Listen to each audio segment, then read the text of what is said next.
हाँ जी, good evening. बताओ, देखे मारवाड़ में कौन सा वंश था? राठौड़ों की उत्पत्ति दक्षिण भारत के कौन से वंश से और कन्नौज के कौन से वंश से? और इनका संस्थापक कौन था?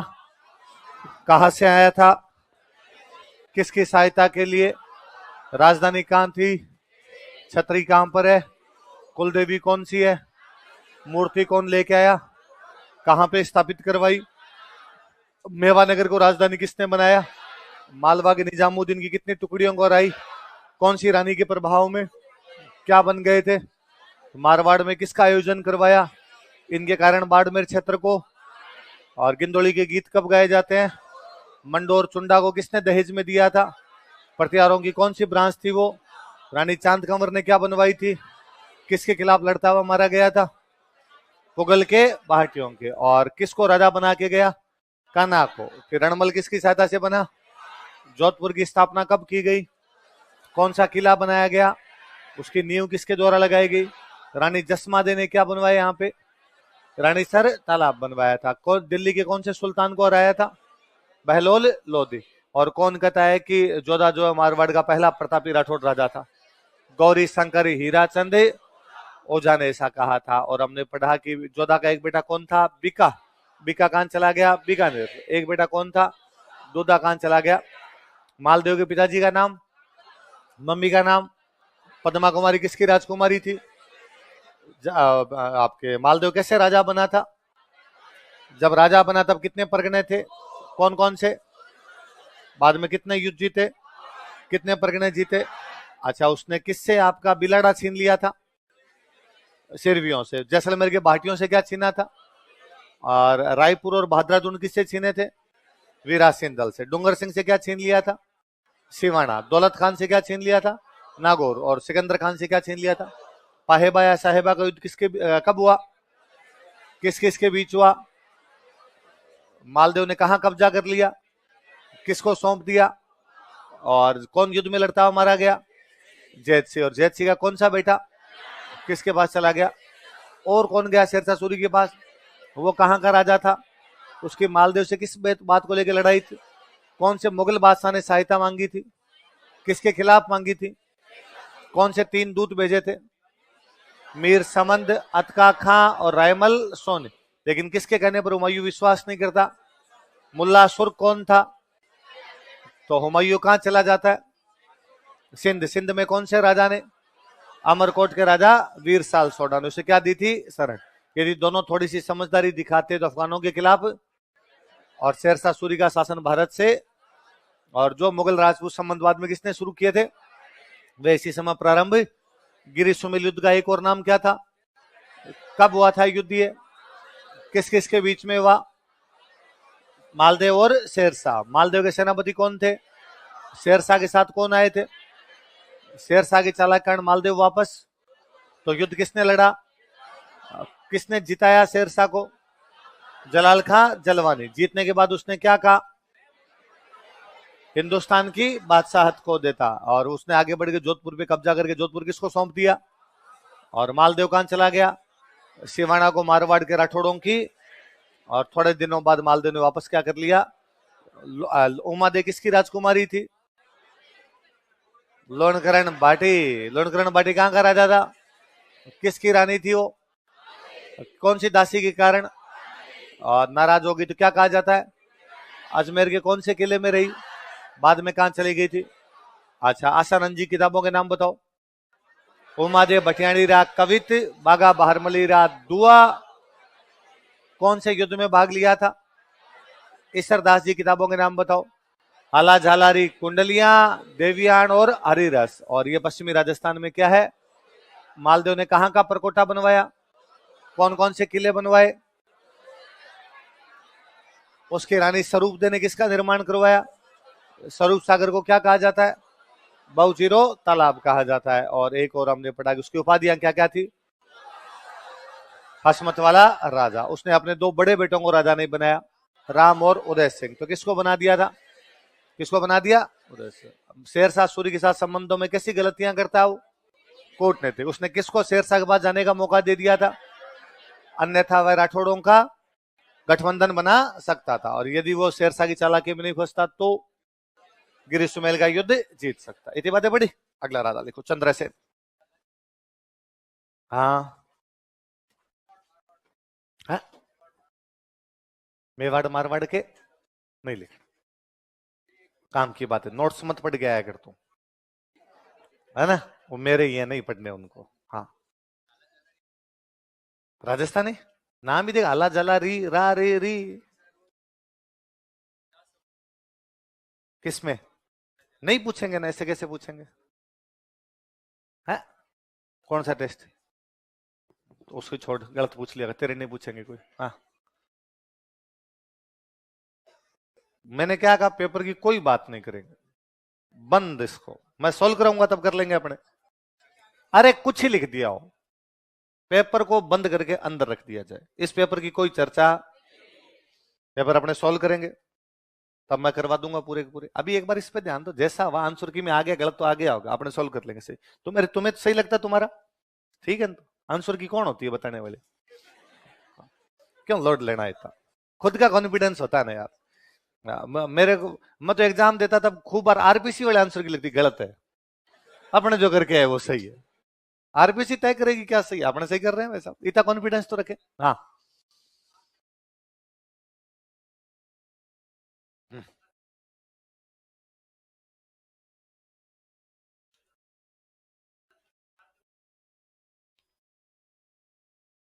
पर बात मालदेव हुमायूं की हो रही थी ना।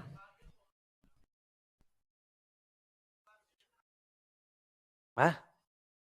वो सहायता नहीं मांग रहा था, वो कह रहा था कि इधर सहायता नहीं करनी है, नहीं बना सकते थे। उस मालदेव के तो विरोधी बैठे हैं उसके पास। सर वो बैठे थे, वो मालदेव भी जा भाई सकता है। कल्याणमल वीरमदेव किसके पास बैठे थे? मेरे दो दुश्मन तेरे साथ है, तेरी मेरी दोस्ती कैसे हो सकती है?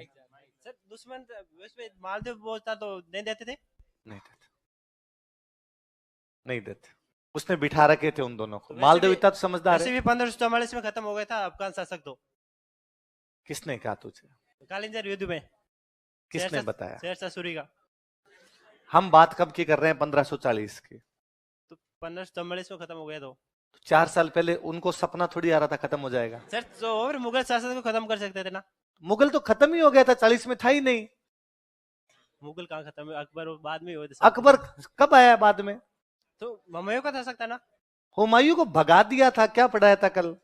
और हुमायूं को शेरशाह सूरी ने भगा दिया, हुमायूं भाग रहा है, मुगल शासन भारत से समाप्त हो चुका है, किसका खत्म करना है अब? शेरशाह सूरी का। सुनता नहीं है बात को, चलो। हाँ, मेवाड़ में राणा उदय सिंह थे। हाँ, नए नए वो राजा बने थे, उनका देश अलग, इनका देश अलग। क्या आज सारे देश आपस में मिलके लड़ते हैं? क्या आज सारी पार्टियां आपस में मिलके लड़ती है? आज मैं कहता हूं भारत पाकिस्तान के बीच में डिस्प्यूट होता है, कोई सरकार बीजेपी की है तो बाकी सारी पार्टियां उसमें भी समर्थन नहीं करती, और सरकार कांग्रेस की हो तो बीजेपी सपोर्ट नहीं करे, सरकार बीजेपी की तो कांग्रेस सपोर्ट नहीं करे। तो उस समय तो देश ही अलग अलग थे।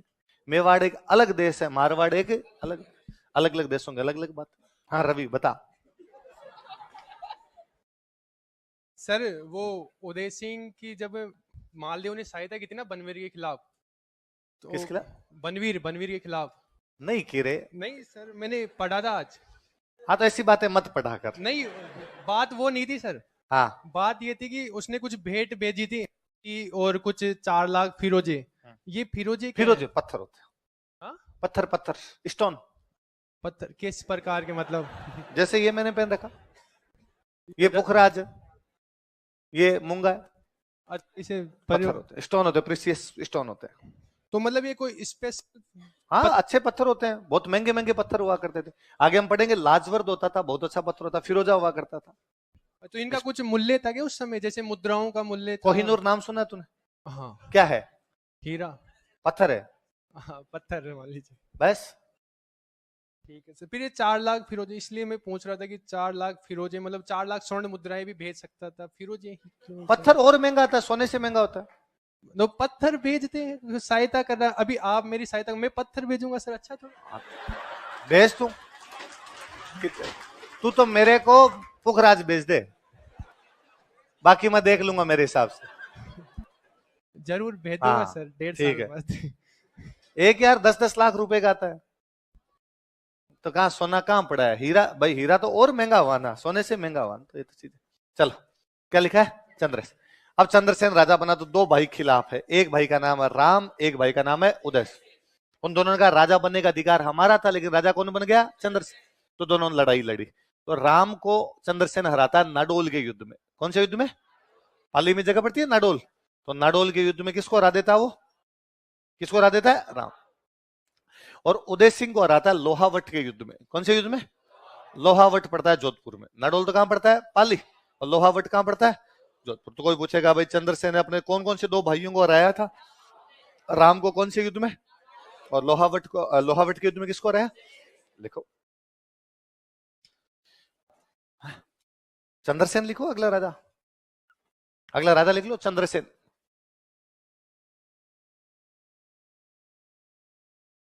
चंद्रसेन।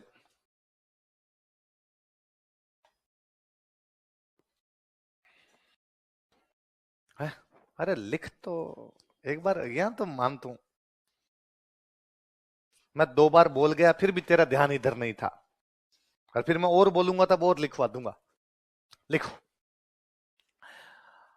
लिखो। इसने राम को नाडोल के युद्ध में तथा उदय सिंह को लोहावट के युद्ध में हराया था। नाडोल पाली में, लोहावट जोधपुर में। ही defeated Ram in battle of Nadol and Uday Singh in battle of Lohawat.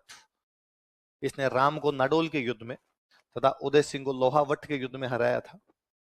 He defeated Ram in Battle of Nadol and Uday Singh in Battle of Lohavat. कहीं नहीं, मजे कर, नहीं लिखना। इसने राम को नाडोल के युद्ध में तथा उदय सिंह को लोहावट के युद्ध में हराया था।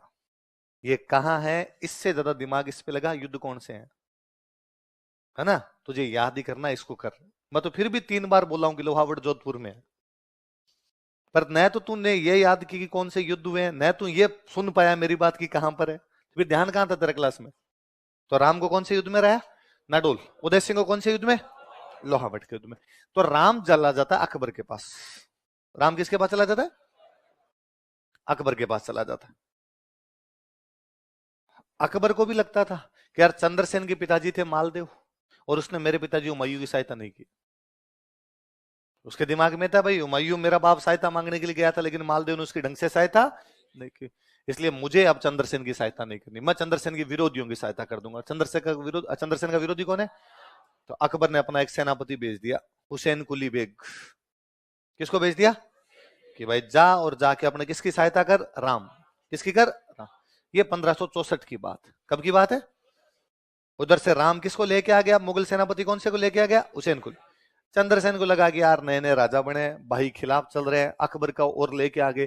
तो चंद्रसेन जोधपुर खाली कर देता है, और जोधपुर खाली करके चला जाता है बहादुराचूर्ण। कहां चला जाता है? बहादुराचूर्ण चला जाता है। इधर हुसैन कुली बेग ने जोधपुर पर कब्जा कर लिया। कहां कब्जा कर लिया? जोधपुर पे कब्जा कर लिया। लिखो, लिखो, राम अकबर के पास चला गया। राम अप्रोच्ड अकबर। राम अकबर के पास चला गया। राम अप्रोच्ड अकबर। राम अकबर के पास चला गया। राम अप्रोच्ड अकबर। 1564 ईस्वी में, इन 1564 रेडी,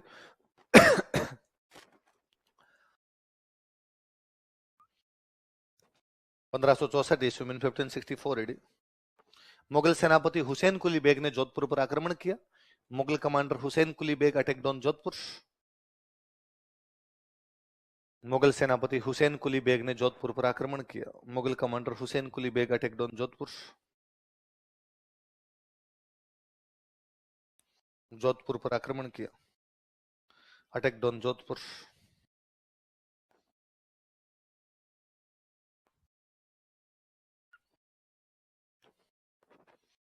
अतः चंद्रसेन बहादुराचूर्ण चला गया। सो चंद्रसेन मूव्ड टू बहादुराचूर्ण। जालोर में जगह है बहादुराचूर्ण। अतः चंद्रसेन बहादुराचूर्ण चला गया। सो चंद्रसेन मूव्ड टू बहादुराचूर्ण। अतः चंद्रसेन बहादुराचूर्ण चला गया। सो चंद्रसेन मूव्ड टू बहादुराचूर्ण।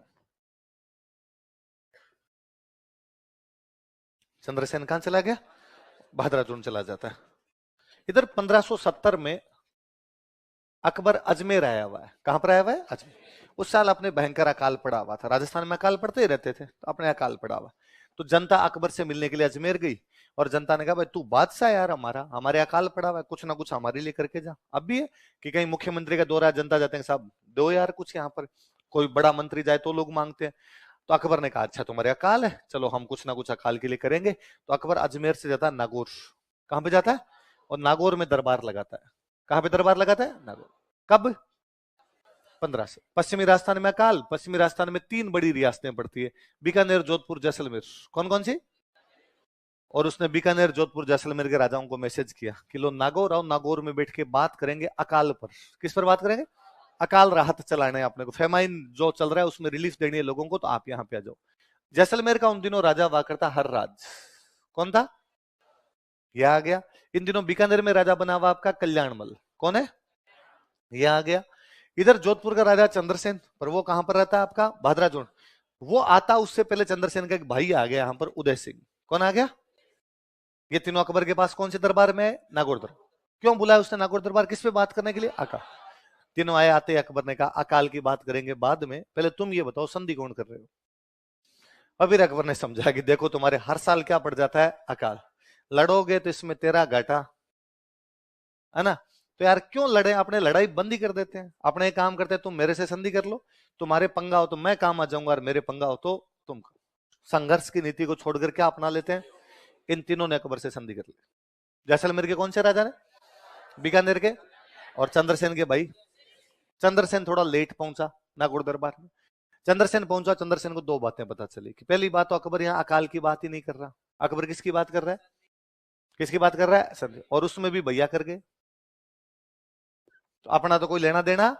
तो चंद्रसेन अकबर से मिलता ही नहीं, और बिना मिले यहां से क्या चला जाता है? वापस। अब उदय सिंह ने अकबर को और भड़काया कि लो साहब कोई औकात ही नहीं है तुम्हारी, तो तेरे जैसे से तो चंद्रसेन मुलाकात भी करता। अब अकबर गुस्सा है, अकबर ने बहादुर पर अटैक कर दिया। कहां अटैक कर दिया? अब चंद्रसेन को समझ में आ गया कि अब बिना लड़े पार पड़ेगी नहीं, अब अपने को लड़ना ही पड़ेगा। लेकिन अपनी सेना कम है अकबर की सेना, और अपने तो भाई भी अपने खिलाफ है, किसके साथ में? अकबर के। इसलिए ऐसी जगह जाके लड़ा जाए जहां पे ढंग से लड़ सके। मारवाड़ के राठौड़ों की शरण स्थली। इसलिए चंद्रसेन बाद में कहां चला जाता है? इसके बाद भाई साहब वो पूरी जिंदगी अकबर के खिलाफ लड़ता रहा, उसने अकबर की अधीनता स्वीकार नहीं की, इसलिए हम कहते हैं मारवाड़ का प्रताप था। मारवाड़ का, जैसे मेवाड़ के प्रताप ने अधीनता स्वीकार नहीं की, वैसे मारवाड़ में चंद्रसेन ने नहीं की, इसलिए उसे क्या कहा जाता? मारवाड़ का प्रताप। लिखो लिखो 1570 ईस्वी में, इन 1570 एडी, 1570 ईस्वी में, इन 1570 एडी, चंद्रसेन अकबर के नागौर दरबार में गया था। Chandrasen appeared in Nagaur court of Akbar. Chandrasen Akbar के नागौर दरबार में गया था। appear हुआ, appeared in Nagaur court of Akbar. Chandrasen Akbar के नागौर दरबार में गया था। Chandrasen appeared in Nagaur court of Akbar. Akbar के नागौर दरबार में गया था, लेकिन अकबर का झुकाव उदय सिंह की तरफ देखकर, but when he found Akbar's inclination towards Uday Singh, लेकिन अकबर का झुकाव उदय सिंह की तरफ देखकर, but when he found Akbar's inclination towards Uday Singh, लेकिन अकबर का झुकाव उदय सिंह की तरफ देखकर, but when he found Akbar's inclination towards Uday Singh, Akbar का झुकाव उदय सिंह की तरफ देखकर वह अकबर से बिना मिले ही वापस चला गया। ही लेफ्ट विदाउट मीटिंग अकबर। वह अकबर से बिना मिले ही वापस चला गया। ही लेफ्ट विदाउट मीटिंग अकबर। वह अकबर से बिना मिले ही वापस चला गया। ही लेफ्ट विदाउट मीटिंग अकबर। अतः अकबर ने बहादुराजून पर आक्रमण कर दिया। सो अकबर अटैक्ड ऑन बहादुराजून। अतः अकबर ने बहादुराजून पर आक्रमण कर दिया। सो अकबर अटैक्ड ऑन बहादुराजून। अतः चंद्रसेन सिवाना चला जाता है। सो चंद्रसेन मूड टू सिवाना। बालोतरा जिले में जगह है सिवाना। अतः चंद्रसेन सिवाना चला जाता है। सो चंद्रसेन मूड टू सिवाना।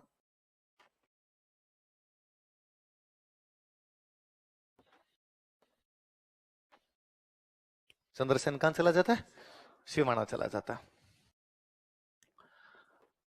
सिवाना में उधर अकबर प्रयास कर रहा लेकिन उसकी पार नहीं पड़।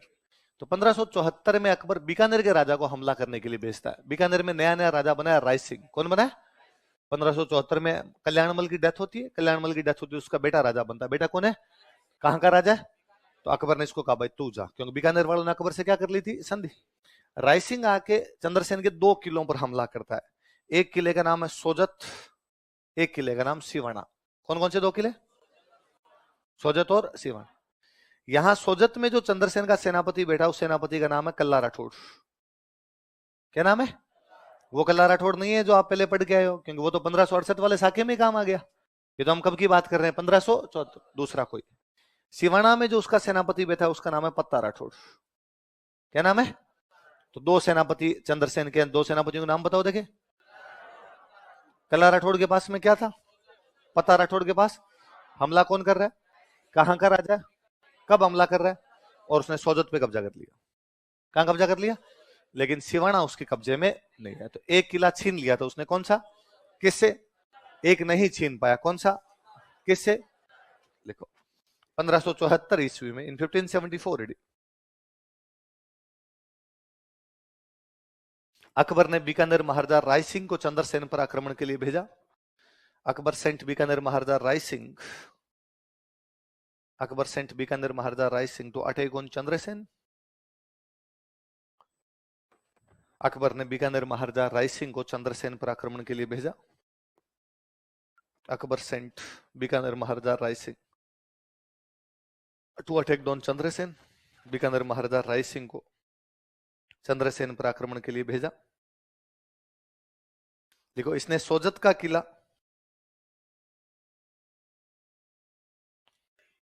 कल्ला राठौड़ से छीन लिया था।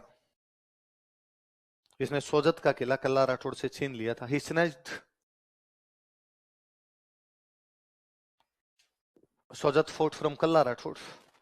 इसने सोजत का किला कल्ला राठौड़ से छीन लिया था। ही स्नैच्ड सोजत फोर्ट फ्रॉम कल्ला राठौड़। सोजत का किला कल्ला राठौड़ से छीन लिया था। ही स्नैच्ड सोजत फोर्ट फ्रॉम कल्ला राठौड़। लेकिन पत्ता राठौड़ से सिवाना का किला नहीं छीन सका था। But could not capture Siwana fort from पत्ता राठौड़। लेकिन पत्ता राठौड़ से सिवाना का किला नहीं छीन सका था। But could not capture Siwana fort from पत्ता राठौड़।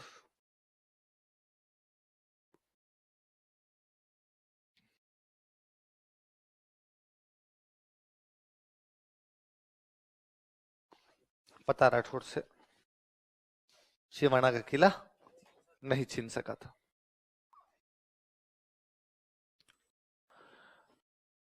1576 में जब इस किले पर नहीं कब्जा कर पाया राय सिंह, 74 में, तो 76 में अकबर ने एक नया सेनापति भेजा। उस नए सेनापति का नाम था शाहबाज खान। क्या नाम था?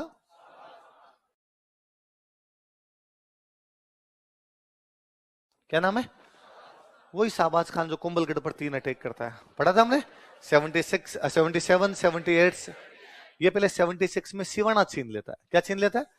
तो अकबर को लगा था कि जब मारवाड़ की शरणस्थली सिवाना शाहबाज खान छीन सकता है, तो मेवाड़ की शरणस्थली कुंभलगढ़ भी छीन सकता है। तो सिवाना पर कब्जा करने वाला मुगल सेनापति कौन था? ऐसा उसने कब किया था? देखो 1576 ईस्वी में, इन 1576 एडी, 1576 ईस्वी में, इन 1576 एडी, मुगल सेनापति शाहबाज खान ने, मुगल कमांडर शाहबाज खान, मुगल सेनापति शाहबाज खान ने, मुगल कमांडर शाहबाज खान, मुगल सेनापति शाहबाज खान ने सिवाना पर अधिकार कर लिया था। कैप्चर्ड सिवाना। सिवाना पर अधिकार कर लिया था। कैप्चर्ड सिवाना। सिवाना पर अधिकार कर लिया था। कैप्चर्ड सिवाना। सिवाना पर क्या कर लिया था? इसी साल चंद्रसेन को एक झटका और लगा। चंद्रसेन के पास एक किला और है, पोखरण। कौन सा किला है? हमने पढ़ा है पोखरण, भाई मालदेव ने निर्माण करवाया था। पढ़ा था। इधर जैसलमेर का राजा अटैक कर देता। जैसलमेर का राजा का नाम है हर्राज। क्या नाम है? और मैंने बताया कि जैसलमेर का राजा किससे संधि करके बैठा है? अकबर। तो अकबर का सेना, अकबर से संधि किया हुआ राजा है। अकबर संधि किया हुआ राजा, तो उसने इधर पोखरण पर अटैक कर दिया। सिवाना आपके हाथ से निकलने वाला है। उधर किस पर हमला करके बैठे हैं? वो पोखरण।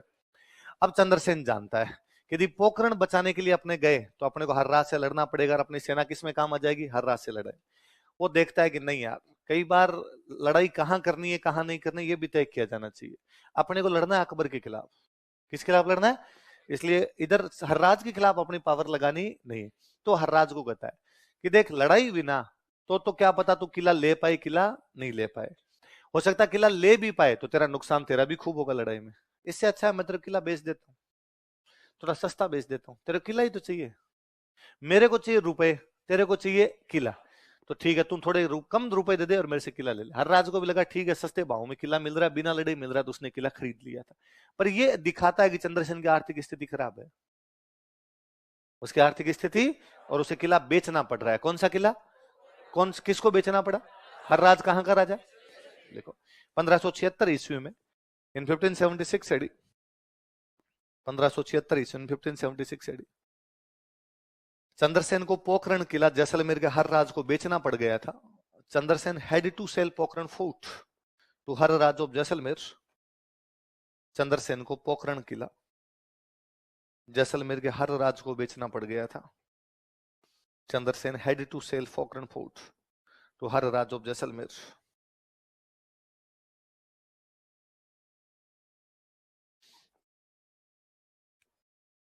जैसलमेर के हर राज को बेचना पड़ गया था, had to sell Pokhran fort to Har Raj of Jaisalmer. Jaisalmer के हर राज को बेचना पड़ गया था। कौन सा किला, किसको बेचना पड़ गया, हर राज को। तो उसके हाथ से क्या निकल गया, पोखरण। सोजत पहले निकल गया, सिवाना निकल गया, अब क्या निकल गया। इन दिनों में आपका चंद्रसेन उधर डूंगरपुर की तरफ निकलता है। हम पढ़ते डूंगरपुर के राजा आस्करण था ना, बीच में कुछ दिनों तक तो मेवाड़ भी रहा था। कहां पर रहा था, मेवाड़, मेवाड़ में भी रहता, महाराणा प्रताप के पास यहां भी रहता है, फिर यहां से किधर चला जाता वो आस्करण के पास। फिर इनके बीच की प्लानिंग ये थी कि यार ऐसे पार नहीं पड़ेगी, अपने को अपनी अपनी जगह लड़ना है। महाराणा प्रताप मेवाड़ में लड़े, आस्करण अपना डूंगरपुर में लड़े, और चंद्रसेन कहां पर लड़े, मारवाड़। क्योंकि इससे मुगल अपनी पावर एक जगह नहीं लगा पाएंगे, मुगलों को आधी पावर लगानी पड़ेगी, मारवाड़ में आधी लगानी पड़ेगी, मेवाड़ में आधी लगानी पड़ेगी, डूंगरपुर और भी जो जो अपना सहयोग करते हैं अलग अलग लड़ेंगे तो मुगलों की पावर डिवाइड रहेगी। मुगलों की पावर डिवाइड रहेगी तो अलग अलग लड़ लेंगे, वरना यदि एक जगह हम इकट्ठे हो गए तो मुगल अपनी सारी पावर एक जगह लगा देंगे, खानवा जैसा हो जाएगा।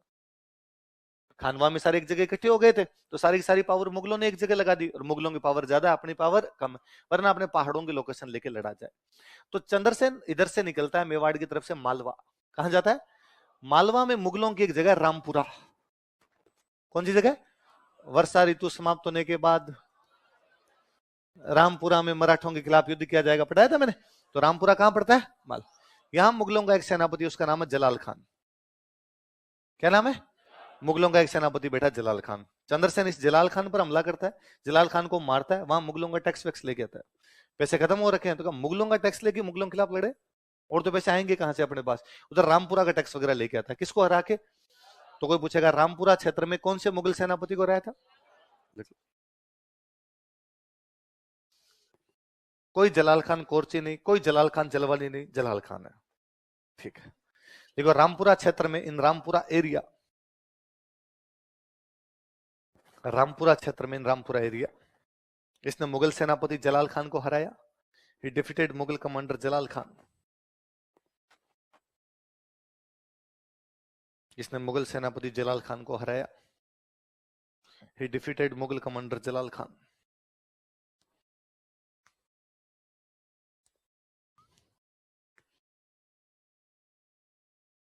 मुगल सेनापति जलाल खान को हराया।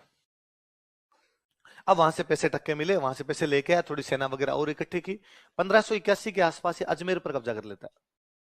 कहां कब्जा कर लेता है, राजस्थान में। मुगलों का सबसे बड़ा अड्डा अजमेर है, मुगलों का सबसे बड़ा अड्डा कौन सा था, ये अजमेर पे कब्जा कर गया। अजमेर पे कब्जा कर गया तो इसने कहा अब अजमेर अपने पास, अजमेर का टैक्स वैक्स लेना शुरू हो गया। अब इसने कहा जोधपुर पे कब्जा करेंगे, भाई अपना राज्य तो खुद का कौन सा है, जोधपुर, कब्जा कहां करना है, जोधपुर। तो ये पाली में बैठा है, पाली के अंदर एक पहाड़ियां, उनका नाम है सारण की पहाड़ियां। कौन सी पहाड़ियां, और उन सारण की पहाड़ियों में गांव है, उस गांव का नाम है सिंचियाई। गांव का नाम क्या है, सिंचियाई। कहां पड़ता है, सारण की पहाड़ियों में। और वहां बैठा बैठा ये प्लानिंग कर रहा है अपनी सेना के साथ कि अपने कहां पर कब्जा करना है, जोधपुर। तो मंत्रियों से पूछा भाई क्या करना चाहिए, तो मंत्रियों ने कहा यार अपने कई जो सेनापति हैं वो थोड़े नाराज चल रहे हैं, मनमुटाव चल रहा है, तो सबको राजी करके लड़ेंगे ना तो थोड़ा ठीक रहेगा। तो कौन नाराज चल रहा है, तो एक सेनापति था इनका बेरीसाल। कौन था, तो क्या आजकल अपने से कौन नाराज चल रहा है? बेरीसाल। ठीक है, बेरीसाल को मना लेते, क्या करें? जब बेरीसाल के घर जाके बातचीत कर लो तो बेरीसाल मान जाएगा। फिर चंद्रसेन बेरीसाल के घर उसे मनाने के लिए गया, बेरीसाल ने उसे खाना खिलाया, खाने में जहर मिला दिया। तो चंद्रसेन या सिंचियाई में डेथ होती है। कहां पर डेथ होती है? सिंचियाई। कौन से पहाड़ियों में? लिखो 1581 ईस्वी में, इन 1581 एडी।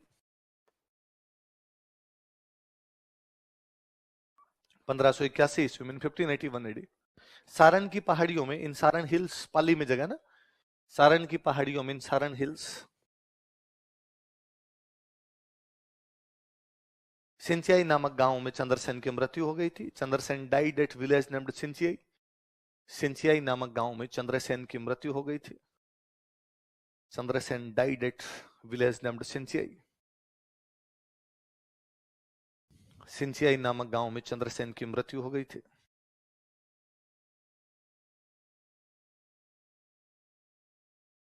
सिंचियाई नामक गांव में चंद्रसेन की मृत्यु हो गई थी। लाइन चेंज करके लिखो। वह आजीवन अकबर के खिलाफ संघर्ष करता रहा। He struggled against Akbar for life long. वह आजीवन अकबर के खिलाफ संघर्ष करता रहा। He struggled against Akbar for life long.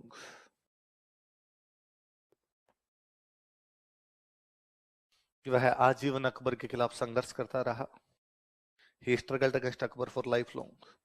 लेकिन उसने अकबर की अधीनता स्वीकार नहीं की। But he did not accept Akbar supremacy. लेकिन उसने अकबर की अधीनता स्वीकार नहीं की। But he did not accept Akbar supremacy.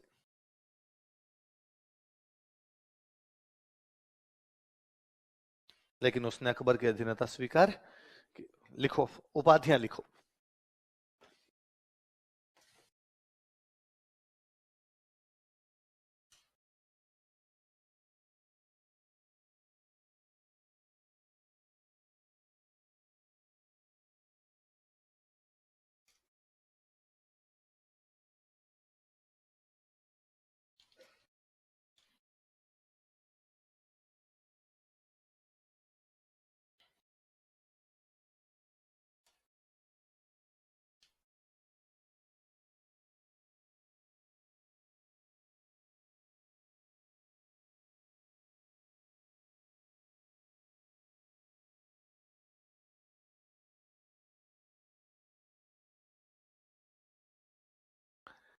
देखो, मारवाड़ का प्रताप, प्रताप का अग्रगामी, और मारवाड़ का भूला बिसरा राजा, forgotten king of Marwar, forgotten king of Marwar, Marwar का भूला बिसरा राजा, फॉरगॉटन किंग ऑफ मारवाड़। क्या क्या उपाधियां बताओ देखे? मारवाड़ का प्रताप, प्रताप का अग्रगामी, मारवाड़ का, एक एक ही बात करते हैं। पहली उपाधि क्या है? सिंपली बात है, जिस प्रकार प्रताप मेवाड़ में लड़े, वैसे चंद्रसेन कहां लड़ा? कोई दो व्यक्ति एक जैसा काम करते तो हम दोनों की तुलना कर देते हैं, तो उसको क्या कहा जाता? मारवाड़ का प्रताप। ऐसा करने वाले अपने एक इतिहासकार हुए। उन इतिहासकार का नाम है विश्वेश्वर नाथ रेऊ। क्या नाम है? विश्वेश्वर नाथ रेऊ। लिख लो कोष्टक में। विश्वेश्वर नाथ रेऊ के अनुसार, अकॉर्डिंग टू बी एन रेऊ,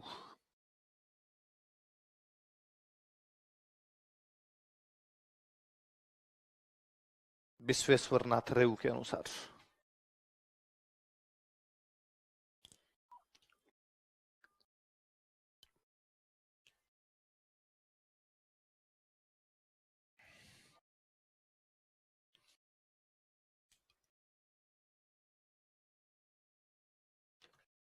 मैं लास्ट वाली उपाधि से वापस शुरू करता हूं। लास्ट में क्या लिखा हुआ है? मारवाड़ का भूला बिसरा। हम कहते हैं कि सब वैसे ही संघर्ष किया जैसे प्रताप ने संघर्ष किया था, पर महाराणा प्रताप पढ़ने के लिए हिस्ट्री पढ़नी जरूरी नहीं है। आप यदि क्लास में नहीं आए थे, उससे पहले भी महाराणा प्रताप का नाम तो अपने जानते थे। और ऐसा कोई व्यक्ति जिसका हिस्ट्री से कोई लेना देना नहीं हो, तैयारी से कोई लेना देना नहीं हो, लेकिन फिर भी वो महाराणा प्रताप का नाम जानता। चंद्रसेन का नाम तो हम तभी जानते हैं जब पढ़ने लगते हैं। इसका मतलब चंद्रसेन को भुला दिया गया, चंद्रसेन को उतना याद, इसलिए चंद्रसेन को क्या कहा जाता? मारवाड़ का। क्यों भुला दिया गया? इसका रीजन है, देखो। महाराणा प्रताप की डेथ हो गई, महाराणा प्रताप पूरी जिंदगी अकबर से लड़ते रहे। महाराणा प्रताप की डेथ हो गई तो राजा कौन बन गया? उनका बेटा अमर सिंह। और मैंने बताया था अमर सिंह ने भी 17 युद्ध लड़े थे मुगलों के खिलाफ, फाइनली 1615 में जाके उसने संधि की थी, तब तक वो अकबर से लड़ाई कर रहा था। मतलब महाराणा प्रताप का जो संघर्ष है उनके मरने के बाद भी समाप्त होता नहीं। 1615 में भले ही संधि हो गई हो, लेकिन अमर सिंह के बाद उसका बेटा राजा बनता है। बेटा कौन है? कर्ण सिंह। कर्ण सिंह के बाद उसका बेटा राजा बनता है जगत सिंह। जगत सिंह बाद उसका राजा बनता है राज सिंह। राज सिंह ने वापस संधि की धज्जियां उड़ा दी, है ना, और उसने औरंगजेब के खिलाफ वापस पंगे लेने शुरू कर दिए थे। फिर जय सिंह ने फिर संधि कर ली थी, पर अमर सिंह सेकंड ने वापस देबरी समझौता करके मुगलों की संधि से क्या हो गया? अलग। संग्राम सिंह वापस जाके मुगलों से बंधनवाड़ा का युद्ध लड़ रहा है। मतलब संघर्ष लगातार है उनका ना, बीच में कहीं पे ब्रेक भी हो रहा है, लेकिन फिर थोड़े दिन बाद में वापस शुरू हो जाता है। फिर उसी राजा की पीढ़ी काम आ रही है, पीढ़ी चेंज नहीं हो रही। महाराणा प्रताप की पीढ़ी काम आ रही है। इसलिए भले ही जगत सिंह के टाइम में लड़ाई नहीं हो रही, लेकिन जगत सिंह ने जगदीश मंदिर बनवाया। जगदीश मंदिर में उसने आपके जगदीश प्रशस्ति लिखवाई। प्रशस्ति में लिखवाया कि हमने हल्दी घाटी का युद्ध जीता है। वो हल्दी घाटी का युद्ध याद कर रहा है, अपने परदादा को याद कर रहा है। हर आदमी चाहेगा अपने पूर्वजों के बारे में लिखे। इसलिए प्रताप की जो लेजेसी थी वो लगातार चलती रही, उनके बारे में बातें लिखवाई जाती रही, उनको लोग याद करते रहे, तो प्रताप को लगातार याद किया गया। चंद्रसेन के साथ इधर दूसरी बात होती है। 1581 में चंद्रसेन की डेथ होती है। चंद्रसेन का भाई राजा बनता है उदय सिंह। कौन बनता है? वो 1570 में अकबर की अधीनता स्वीकार कर चुका था। क्या चंद्रसेन कोई ऐसी बात लिखवाएगा जिसमें लिखवाए कि चंद्रसेन एक महान राजा था? उदय सिंह। क्या उदय सिंह कोई ऐसी बातें लिखवाएगा कि चंद्रसेन एक महान राजा था? अब उदय सिंह के बाद राजा कौन बने? उदय सिंह का बेटा, पोता, पड़पोता, सड़पोता, लड़पोता वो राजा बने। चंद्रसेन की पीढ़ियों ने राज नहीं किया। राज किसकी पीढ़ियों ने किया? उदय सिंह। क्या उदय सिंह की पीढ़ी वाले राजा कोई लिखवाएंगे कि चंद्रसेन महान राजा था? क्योंकि यदि वो लिखवाते हैं चंद्रसेन महान राजा था, तो कोई पूछे भाई क्यों था? क्योंकि चंद्रसेन ने मुगलों से लड़ाई लड़ी थी, इसलिए वो क्या था? महान। तो फिर तुम्हारे वाला बड़का बे लखना है भाई, तुम्हारे वाला ने तो लड़ाई नहीं लड़ी, इसका मतलब तुम्हारे वाला अच्छा नहीं था। आपकी मान डाकण कुण कहे। इसलिए चंद्रसेन के बारे में कुछ भी बात के अंदर लिखवाया नहीं गया। इसलिए चंद्रसेन को उतना याद ही नहीं किया गया, तो धीरे धीरे लोग भूल गए। इसलिए कभी आप जोधपुर जाइए, आपको पूरे जोधपुर में चंद्रसेन के नाम पर कोई सर्किल नहीं मिलेगा। आज जोधपुर जाइए, आज भी आपको चंद्रसेन की कोई मूर्ति नहीं है। आप जोधपुर जाइए, चंद्रसेन के नाम पर कोई महल नहीं है। तो धीरे धीरे लोग जब स्मृतियों में नहीं रहा, याद ही नहीं किया गया, तो लोग धीरे धीरे क्या हो गए? भूल। तो हम कहते हैं उसको मारवाड़ का भूला बिसरा राजा। हुआ ये कि आजादी के आसपास जब अंग्रेज अपने देश में आ गए थे, तब अपने राजा महाराजाओं ने हिस्ट्री लिखवानी शुरू की। और राजा महाराजा ने कहा भाई पहले हमारी हिस्ट्री रेगुलर नहीं लिखी हुई। पहले एक किसी राजा ने लिखवा ली, फिर बीच में नहीं लिखवाई, फिर किसी राजा ने लिखवा ली, किसी अभिलेख में मिल गई, किसी प्रशस्ति में, कोई बाटा इधर उधर हो गया, कोई किताबें इधर उधर हो गई। अब उन्होंने कहा सिस्टमेटिक ढंग से लिखो, तो सबने लिखवानी शुरू की। जैसे मेवाड़ वालों ने एक बंदे को बिठाया कि तुम लिखो रे गौरी शंकर हीराचंद ओझा। किसको बिठाया? ओझा जी का, भाई हमारी हिस्ट्री लिख दो। ऐसे मारवाड़ वालों ने एक बंदे को बिठाया लिखने के लिए, उसका नाम है विश्वेश्वर नाथ रेऊ। क्या नाम है? रेऊ। जब इनकी हिस्ट्री लिखने लगा तो रेऊ ने कहा कि भाई साहब तुम्हारे चंद्रसेन गजब आदमी हुआ यार, और तुम लोगों ने चंद्रसेन को तो याद किया नहीं, ये वैसे ही लड़ा है जैसे कौन लड़ा था? प्रताप। इसलिए रेऊ कह गया मारवाड़ का। फिर अपने बाद के स्टोरी ने उनका ध्यान गया, उन्होंने कहा भाई साहब एक बात और सुनो, महाराणा प्रताप 1572 में राजा बने थे। कब राजा बने? 1572। इसका मतलब महाराणा प्रताप ने लड़ाई कब शुरू की? 1572। लेकिन चंद्रसेन तो नागौर दरबार के बाद लड़ाई शुरू कर चुका है। नागौर दरबार कब हो गया? 1570। उसके बाद वो अकबर से लगातार लड़ रहा है, इसलिए प्रताप से पहले से लड़ने लग गया। इसलिए प्रताप का अग्र मतलब आगे गामी मतलब चलने वाला, वो प्रताप के आगे आगे चलने वाला था। कहीं ना कहीं प्रताप को भी मोटिवेशन मिल रहा होगा, तो किससे मिल रहा होगा? भले बड़ी बात है, अब तीनों समझ जाओगे क्या क्या कहा जाता है। मारवाड़ का प्रताप, प्रताप का अग्रगामी और मारवाड़ का। कभी आपसे कोई इंटरव्यू में पूछ ले भाई उसको मारवाड़ का भूला बिसरा राजा क्यों कहा जाता है, दूसरा सवाल कि मारवाड़ में क्यों भुला दिया गया, तो कहना सर कि उसकी पीढ़ियों ने आगे राज नहीं किया था। उसका जो संघर्ष था उसकी मृत्यु के साथ ही क्या हो गया था? समाप्त। प्रताप का संघर्ष उसके मरने के बाद भी समाप्त नहीं हुआ था, और उसकी पीढ़ियों ने किया, तो वो बार बार उस संघर्ष को याद भी करते रहे, वो खुद भी लड़ते रहे। भाई खुद लड़ रहा है तो उनको मोटिवेशन कहां से मिलेगा? अब राज सिंह औरंगजेब से लड़ रहा है, तो राज सिंह कह रहा है मैं वैसे ही लड़ूंगा जैसे दादाजी प्रताप लड़े थे। आगे कोई अमर सिंह सेकंड लड़ रहा होगा, वैसे ही लड़ेंगे जैसे प्रताप लड़ा था। इधर लड़ाई नहीं है तो कौन याद कर रहा है? पहले बड़ी बात, जब हम कहते हैं कि चंद्रसेन को मारवाड़ का क्या कहा जाता है? प्रताप। इसका मतलब चंद्रसेन प्रताप में कुछ समानता है। तो क्या समानता है? लिखो, चंद्रसेन तथा प्रताप में समानता है। Similarities between Chandrasen and Pratap. Chandrasen तथा प्रताप में समानता है। Similarities between Chandrasen and Pratap.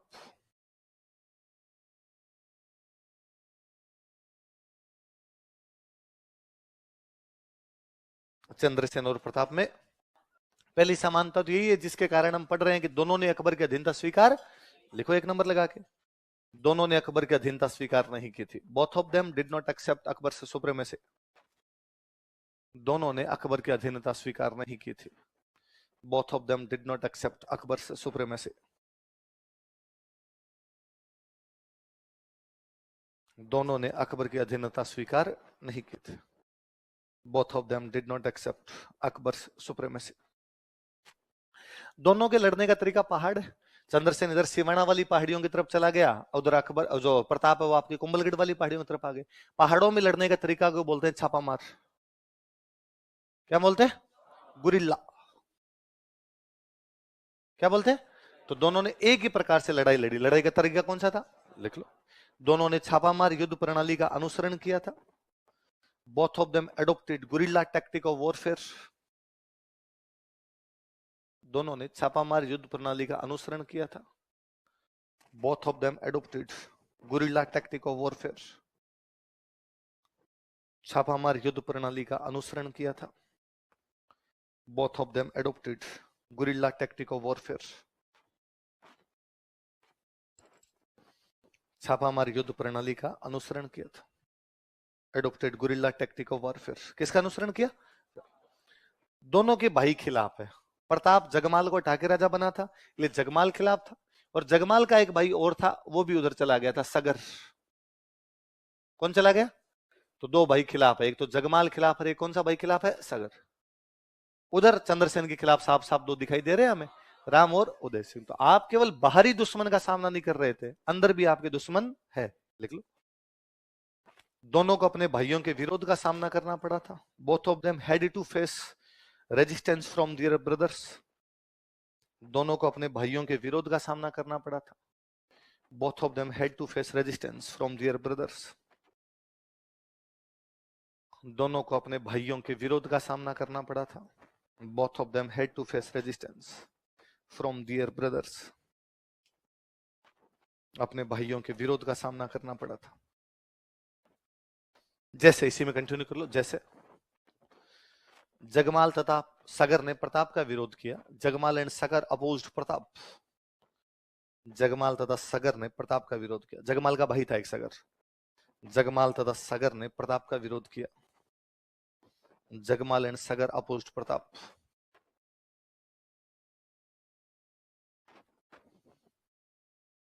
तथा चंद्रसेन का विरोध राम व उदय सिंह ने किया था। And Chandrasen was opposed by Ram and Uday Singh. तथा चंद्रसेन का विरोध राम व उदय सिंह ने किया था। And Chandrasen was opposed by Ram and Uday Singh. Chandrasen का विरोध राम व उदय सिंह ने किया था।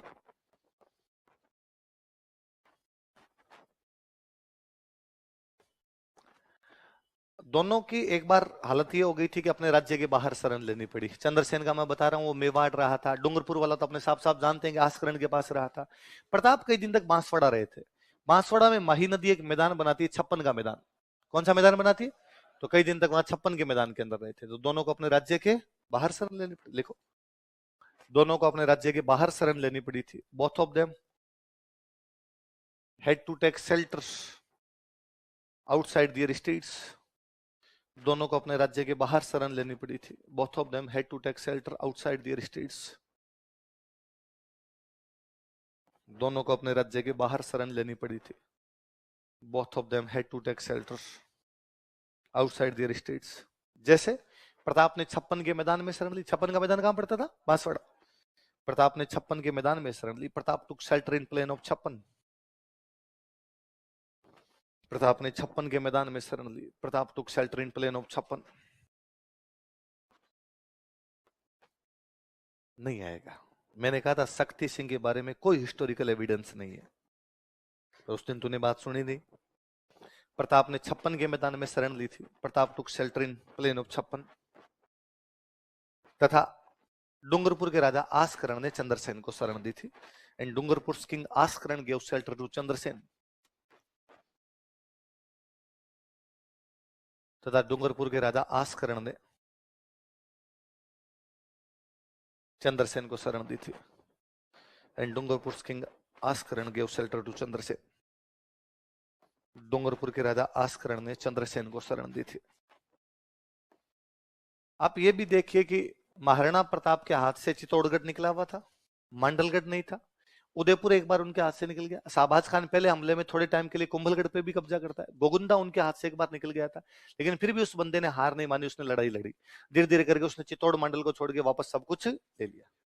सेम इधर, आपके पास जोधपुर नहीं है, आपके पास भादराजूड़ नहीं है, आपके पास में सिवाना नहीं है, आपके पास में सोजत नहीं है, आपके पास में पोखरण नहीं, फिर भी आपने हार मानी नहीं। और एक बार तो आप वापस मुगलों का अजमेर जीत गए थे। मतलब दोनों के अधिकतर राज्य पर अकबर ने कब्जा कर लिया था। इतनी एडवर्स कंडीशन में भी दोनों लड़ाई जारी रखते, अपनी हार स्वीकार करते नहीं। लिखो, दोनों के अधिकतर राज्य पर अकबर ने अधिकार कर लिया था। Akbar captured most of the territory. दोनों के अधिकतर राज्य पर अकबर ने अधिकार कर लिया था। Akbar captured most of the territory.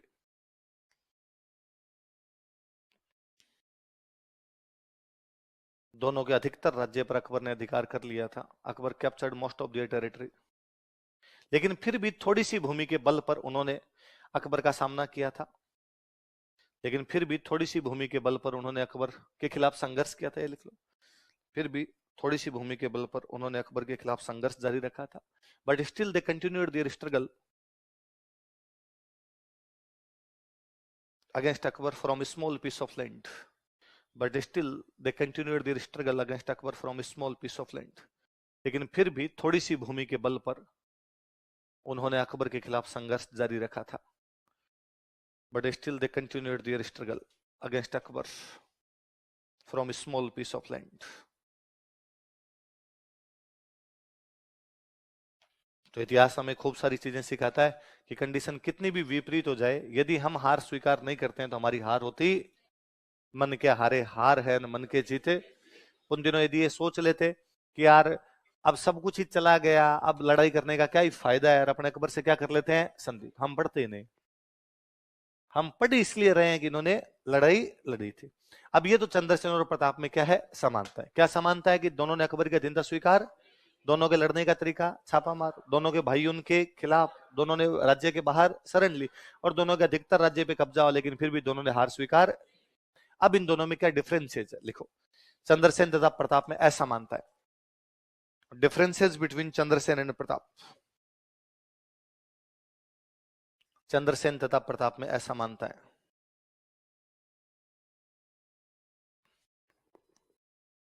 Differences between Chandrasen and Pratap. एक असमानता तो यह है कि प्रताप 1572 में राजा बनते हैं। उसी टाइम जलाल खान कोरची उनसे बातचीत करने के लिए आता है, और प्रताप उसको साफ साफ मना करते हैं कि मैं तुमसे कोई भी संधि करूंगा नहीं।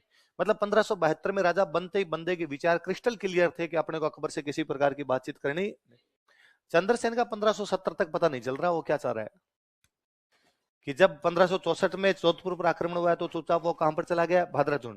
वो अकबर के नागौर दरबार में भी चला गया था। हो सकता है वहां उदय सिंह से बात नहीं हुई, चंद्रसेन से बात हो जाती, क्या पता संभावनाएं दूसरी रहती।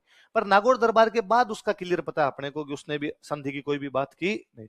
पर हम ये कह सकते हैं कि प्रताप का मुगल विरोध राजतिलक के साथ शुरू हो गया था, लेकिन चंद्रसेन का मुगल विरोध कब शुरू होता, नागौर दरबार के बाद शुरू होता। लिखो, प्रताप का मुगल विरोध, प्रताप मुगल रेजिस्टेंस।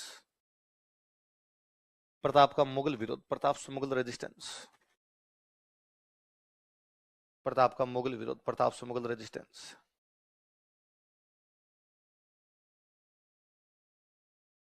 उसके राजतिलक के साथ ही प्रारंभ हो गया था, वो स्टार्टेड विद हिज कोरोनेशन। उसके राजतिलक के साथ ही प्रारंभ हो गया था, वो स्टार्टेड विद हिज कोरोनेशन। उसके राजतिलक के साथ ही प्रारंभ हो गया था, वो स्टार्टेड विद हिज कोरोनेशन। लेकिन चंद्रसेन का मुगल विरोध, बट चंद्रसेन मुगल रेजिस्टेंस। लेकिन चंद्रसेन का मुगल विरोध, बट चंद्रसेन मुगल रेजिस्टेंस। लेकिन चंद्रसेन का मुगल विरोध, बट चंद्रसेन मुगल रेजिस्टेंस नागौर दरबार के बाद प्रारंभ हुआ था। Started after Nagaur court. Nagaur दरबार के बाद प्रारंभ हुआ था, स्टार्टेड आफ्टर नागौर कोर्ट।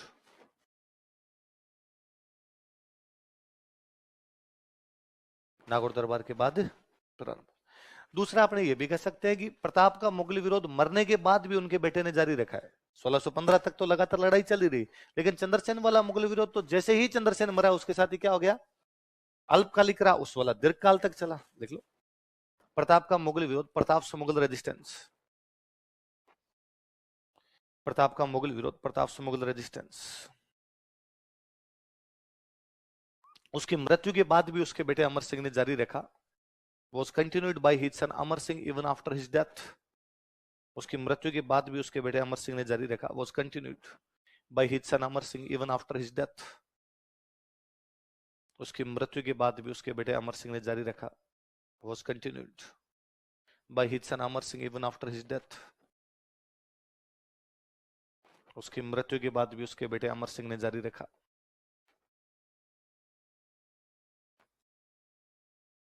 लेकिन चंद्रसेन का मुगल विरोध, बट चंद्रसेन मुगल रेजिस्टेंस। लेकिन चंद्रसेन का मुगल विरोध, बट चंद्रसेन मुगल रेजिस्टेंस।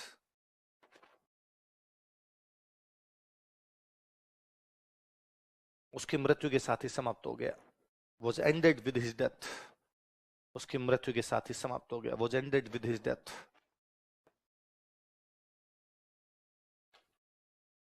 एक आप ये भी देखिए कि प्रताप ने अकबर के खिलाफ छापामार युद्ध लड़े थे तो आमने सामने युद्ध भी लेते, हल्दी घाटी दिवेर आमने सामने की लड़ाई है।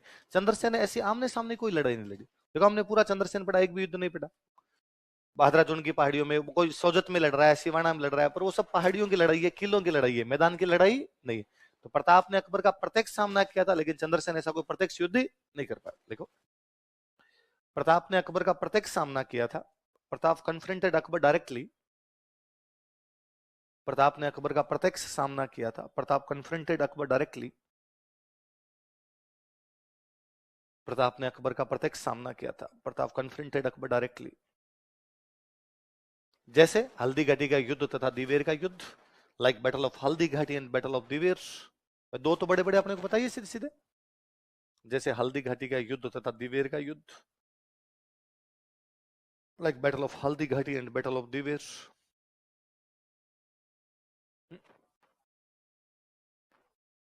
पर मैदान था, मैदान की लड़ाई थी। एक तो आप पहाड़ियों के अंदर जाके लड़ रहे, वैसे वैसे नहीं था, आमने सामने सेनाएं लड़ रही है पूरी की पूरी एकदम।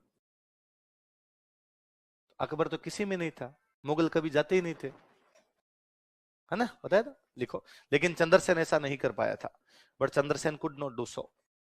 लेकिन चंद्रसेन ऐसा नहीं कर पाया था, but Chandrasen could not do so.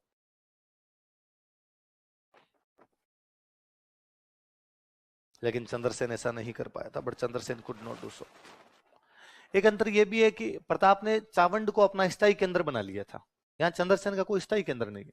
वो भादराचूर्ण है, वो सिवाना है, आगे मैं पढ़ाऊंगा दो तीन पहाड़ियां और थी। काणुजा की पहाड़ियों में रहा था, पीपलुंद की पहाड़ियों में रहा था, सिरोही रहा था कुछ दिन, मेवाड़ रहा था, डूंगरपुर चला गया, मालवा की तरफ चला गया, वो घूम ही रहा है। स्थायी केंद्र उसका कोई भी नहीं। लिख लो, प्रताप ने चावंड को अपना स्थायी केंद्र बनाया था। Pratap made Chavand as his permanent centre.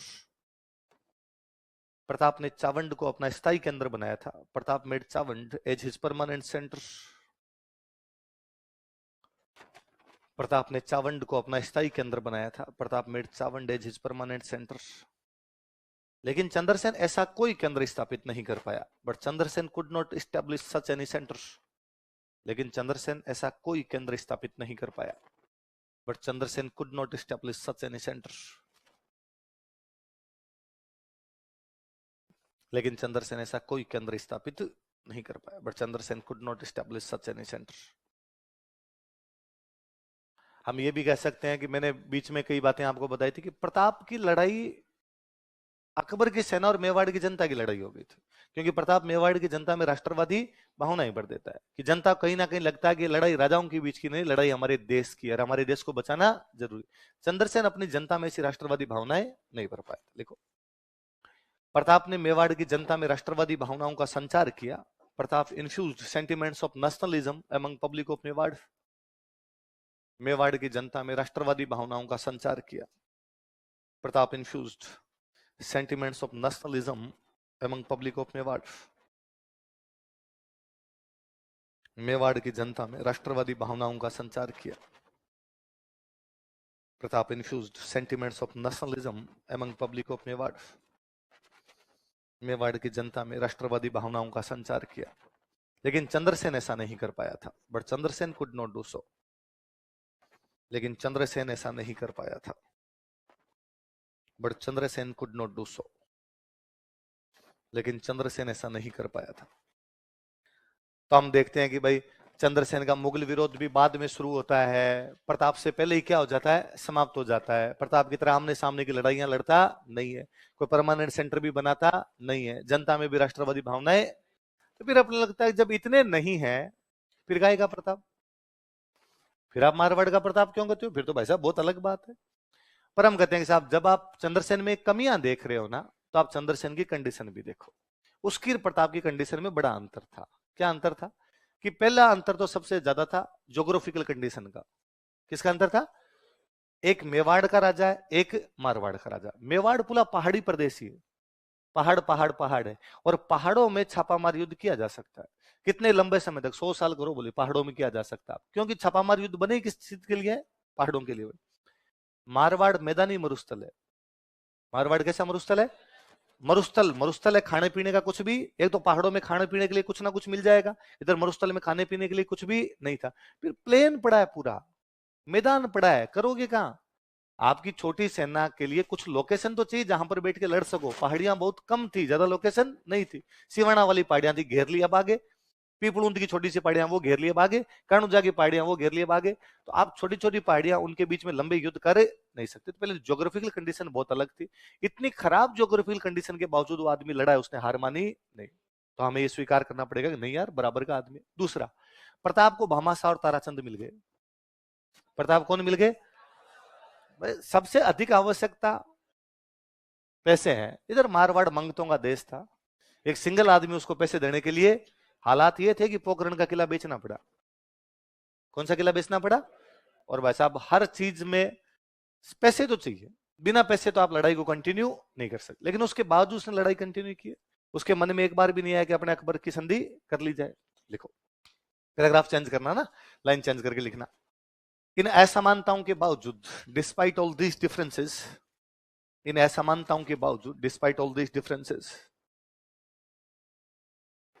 इन असमानताओं के बावजूद, despite all these differences, Chandrasen को मारवाड़ का प्रताप कहा जा सकता है। Chandrasen can be called is Pratap of Marwar.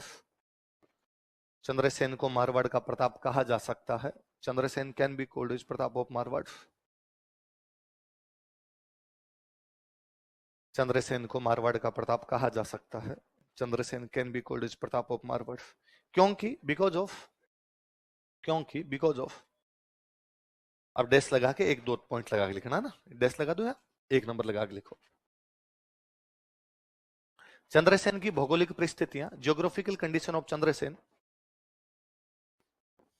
Chandrasen की भौगोलिक परिस्थितियां, geographical conditions of Chandrasen Pratap की तुलना में प्रतिकूल थी। Was adverse than Pratap, Pratap की तुलना में प्रतिकूल थी। Was adverse than Pratap, was adverse than Pratap, Pratap की तुलना में प्रतिकूल थी। इसी में कंटिन्यू करना। मेवाड़ एक पर्वतीय प्रदेश था। Mewar was a hilly area, Mewar एक पर्वतीय प्रदेश था। Mewar was a hilly area, Mewar एक पर्वतीय प्रदेश था। Mewar was a hilly area, जहां लंबे समय तक छापामार युद्ध किया जा सकता था। Where guerrilla war could be continued for long time, जहां लंबे समय तक छापामार युद्ध किया जा सकता था। Where guerrilla war could be continued for long time, जहां लंबे समय तक छापामार युद्ध किया जा सकता था। Where guerrilla war could be continued for long time, छापामार युद्ध लंबे समय तक किया जा सकता था। लेकिन मारवाड़ एक मैदानी मरुस्थल था। While Marwar was a plain desert, लेकिन मारवाड़ एक मैदानी मरुस्थल था। While Marwar was a plain desert,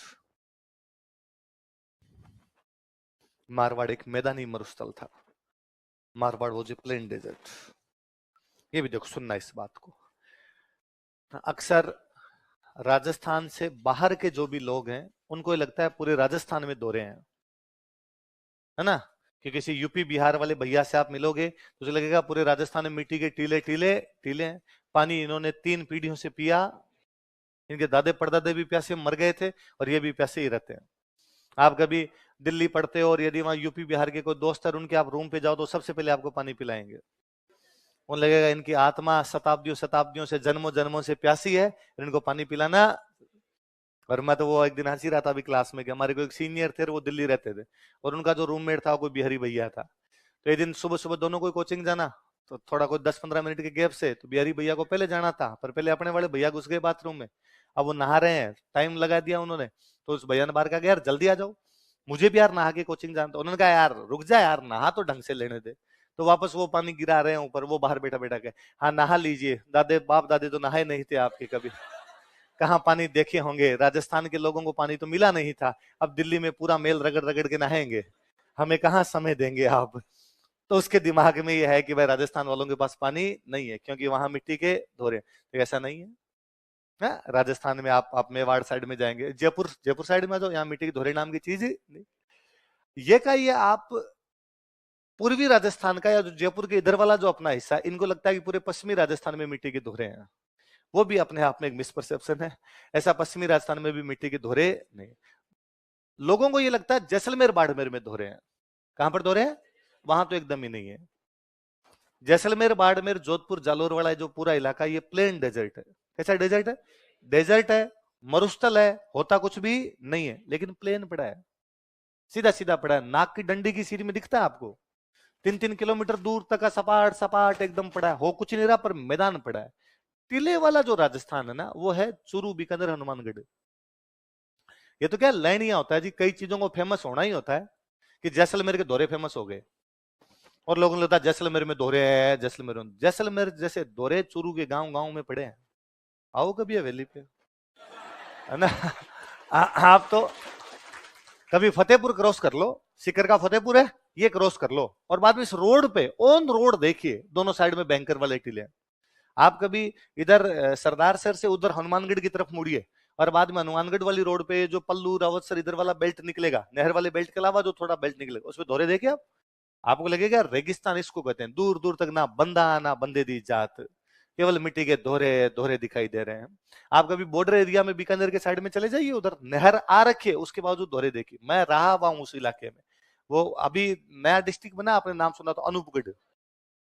तो अनूपगढ़ में मिलाया था हमारे वाला इलाका, लेकिन अब वापस बीकानेर में लेके आया, उसको खज वाला एक तहसील पड़ती है ना। तो मेरा पूरी एजुकेशन वहां से हो रखी है। हम शाम को 5 बजे तक खाना खा लिया करते थे, क्योंकि हमें पता था 5 बजे बाद खाना खाने का मतलब आधा किलो धूल खाएंगे। इतनी भयंकर आंधियां चला करती थी, क्योंकि मिट्टी की टिली टिलियां तो मिट्टी मिट्टी आती। रात को गर्मियों की रुत में जब बाहर सो जाया करते थे, सुबह आधा किलो पाउडर मुंह के ऊपर मिलता था। मतलब शक्ल पहचान में नहीं आती थी कि रात जो आदमी सोया था वो यही है क्या।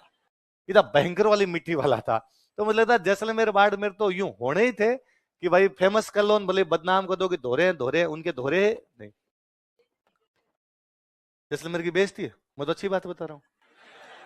मतलब मैं ये कहूं कि जैसलमेर में कुछ ही नहीं है, दोहरे दोहरे आ रहे हैं, मिट्टी मिट्टी, तो इसे राजी है फेमस करूं, ऐसे फेमस। तो मैं दूसरी बात कि भाई लोगों को ये लगता है कि जैसलमेर साइड के अंदर दोहरे दोहरे है, और जैसलमेर वालों के कुछ भी होता नहीं है।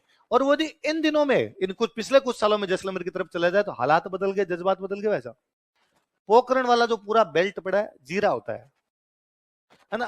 तो एक तो वो मैदानी मरुस्थल है, मरुस्थल पड़ा है पूरा पूरा प्लेन, और दूर दूर तक लंबे लंबे जीरे के खेत पड़े हैं। तो हरियाली हरियाली हरियाली नजर आ रही है आपको, तो बंदे को लगेगा मैं हूं कहां, है ना। आप बाड़मेर साइड में दिलीप सर के गांव की तरफ इधर आ जाओ, तो इधर अनार हो रहे हैं, अनार, और भयंकर वाले अनार की। भाई खजूर तो चलो रेगिस्तान का ही है, तो खजूर तो क्या पता हो जाए, पर अनार हो रहे हैं, कौन सोचे कि यहाँ पर अनार है।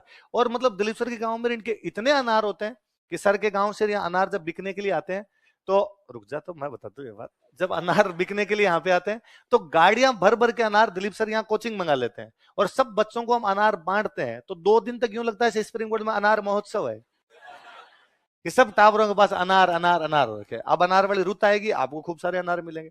तो मेरे कहा था पहली बार जब अनार मंगाए थे सर के वहां से, तो अब तो क्या, अब तो हम वैसे करने लगे, अनार आए तो सब बच्चों को बांट देते हैं, घर पे जाके खा लेना।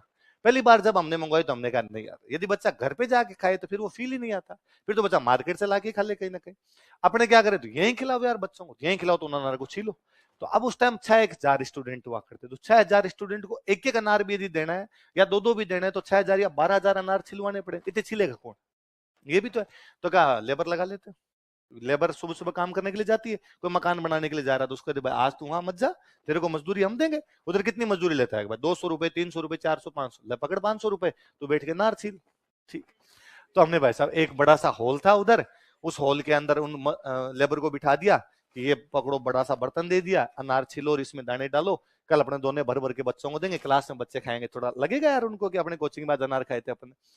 अब भाई अगले उस रात शाम को बैठे, कोई रात को उन्होंने छीले अनार, फिर वो सुबह वापस लग गए। तो दोपहर में हमको देखने के लिए गए, इतने अच्छे अनार, तो अच्छे अनार तो एकदम लाल दाना, उनका लाल दाना, तो वो उनका लाल रस भी तो निकले। उस कमरे में घुसे तो यूं लगा से यहाँ पाडा काटा है, जैसे आप खून के अंदर आ गए हो, कि बकरा ही नहीं पाडा कटा हो, इतना लाल लाल हो रखा हो भयंकर तरीके से। और फिर वो पूरी कोचिंग में बांटे। अब कोचिंग में बांटे तो हम ऑफिस के अंदर बैठे थे स्टाफ वाले, तो हमें भी ला के दिए। जो अपने वो मुकेश जी ने, तो वो लेके सर लो आप ही खाओ, आप ही खाओ। तो दिलीप सर बैठे, हम सारे स्टाफ वाले बैठे, तो हम सारे वो अनार खा रहे, और वाकई अनार बहुत अच्छे। तो ज्योग्राफी में लक्षिता मैम आगे पढ़ाएंगे आपको, लक्षिता मैम बैठे, लक्षिता मैम वो लोकल जयपुर के, लक्षिता मैम ने सर को कहा कि सर थैंक यू, इतने अच्छे अनार हमने कभी नहीं खाए, वाकई बेहद अच्छे अनार है। हम मार्केट से जो अनार लेके आते हैं उनमें फिर भी कुछ दाने व्हाइट होते हैं, कुछ दाने लाल होते हैं, कुछ थोड़े लाल होते हैं, कुछ ज्यादा लाल होते हैं। इसमें देखो सर एक भी दाना व्हाइट नहीं है, सारे दाने लाल है, एक भी दाना खराब नहीं हो रखा, वाकई आपकी फसल बहुत अच्छी, अनार बहुत अच्छे हैं। मैं साइड मन ही मन बैठा सोचूंगा इन्होंने अनार पहले भी खा रखे हैं, अपन पहली बार ही खा रहे हैं कि भाई अनार का और अपना क्या लेना देना। अनार क्यों खाएं? अनार खाने का तो कोई मतलब ही नहीं था। भाई मुझे याद आता है कि गांव में एप्पल तभी खाया करते थे जब बुखार आती, बिना बुखार के कभी एप्पल ही नहीं खाया था, है ना। और मेरे को अब भी आप देख लीजिए कभी कि आप गांव में कभी बस से उतरिए और एप्पल लेके उतर जाइए, और यदि ट्रांसपेरेंट थैली इसमें एप्पल दिखाई दे रहे हैं, तो गांव में जो आपसे मिलेगा वो चिंता के स्वर में आपसे पूछेगा कौन बीमार है। आप कहोगे भाई कोई बीमार नहीं, तो सेव क्यों ले आया? तो आपको खाने के लिए होगा ऐसे थोड़ी होता है, बिना बीमारी के कौन सेव खाता है यार। तो मैं अब कई बार सोचता हूँ कि यार पहले अपने गांव में पैसे नहीं थे, घर वालों के पास पैसे नहीं थे, सेव महंगा आता इसलिए नहीं लाते थे, इसलिए अपने कहते बीमारी में खाएंगे बाकी खाएंगे नहीं।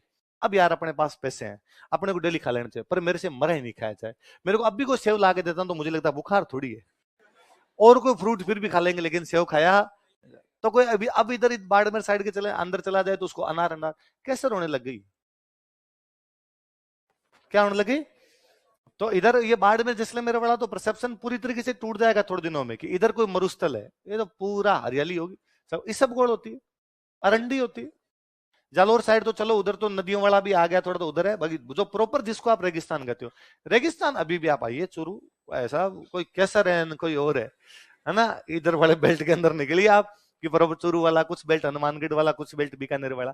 तो ये जैसलमेर, मैं हमेशा मेरे दोस्तों को हंसता हूँ कि यार किसी को गाड़ी चलानी सीखनी हो तो जोधपुर से बाड़मेर रोड पे सीखे, एक तो नाक की डंडी की सीध में रोड पड़ी है, घुमाव भी नहीं है उसमें, मरुस्थल है सीधा मैदानी मरुस्थल, तो मैदान में रोड बनाई गई है एकदम।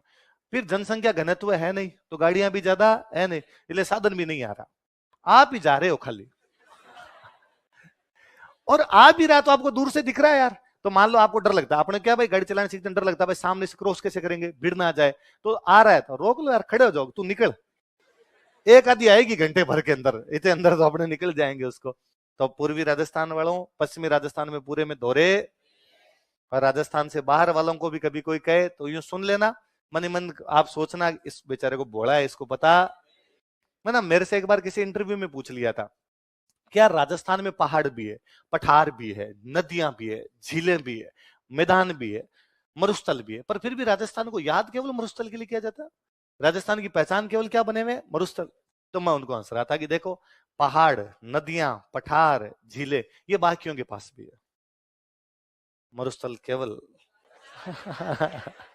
ये दूसरों के पास, इसलिए अपना नाम ही पड़ा दोराणो देश, दोरावाड़ा देश नाम ही पड़ा, क्योंकि बाकी भाई पहाड़ आपको कोई महाराष्ट्र वाले कह देंगे हमारे पास भी है, आप झीलें कहोगे कोई साउथ इंडिया का देगा हमारे पास भी है, आप मैदान कहोगे यूपी बिहार का देगा हमारे पास भी है, मतलब दोरे कहां से लाओगे, वो केवल हमारे पास है, वो तुम्हारे पास ज्यादा नहीं, तो इसलिए अपने फेमस ज्यादा हो गए, बाकी ऐसा नहीं है। तो चंद्रसेन के ये भी एक दिक्कत आई कि उसको ऐसा मरुस्थल था जो क्या पड़ा था मैदान, मरुस्थल है इसलिए वहां पर होता कुछ भी नहीं है, मैदान है इसलिए युद्ध की लोकेशन अच्छी वहां पर हो नहीं सकती। दूसरा लिखो, प्रताप को भामासा तथा ताराचंद जैसे दानवीर साथियों का सहयोग मिला, Pratap got support from donors like Bhamasha and Tarachand. Pratap को भामासा तथा ताराचंद जैसे दानवीर साथियों का सहयोग मिला। Pratap got support from donors like Bhamasha and Tarachand. Pratap को भामासा तथा ताराचंद जैसे दानवीर साथियों का सहयोग मिला। Pratap got support from donors like Bhamasha and Tarachand. लेकिन चंद्रसेन को ऐसे सहयोग की कमी खलती रही। But Chandrasen lacked such support. लेकिन चंद्रसेन को ऐसे सहयोग की कमी खलती रही। But Chandrasen lacked such support. लेकिन चंद्रसेन को ऐसे सहयोग की कमी खलती रही। But Chandrasen lacked such support. Chandrasen को ऐसे सहयोग की कमी खलती रही। ठीक है, हम कहते भाई ये चीजें नोटिस कर लो, उसके बाद में आपको ये नहीं लगेगा कि ज्यादा कमियां है। आपको लगता है इनके बावजूद बंदा लड़ा था तो बड़ी बात है अपने आप। एक देखो हमने बीच में एक पॉइंट पढ़ा, नागौर दरबार। क्या पढ़ा, क्या था उसके बारे में पढ़ते हैं। हेडिंग डालो, नागौर दरबार।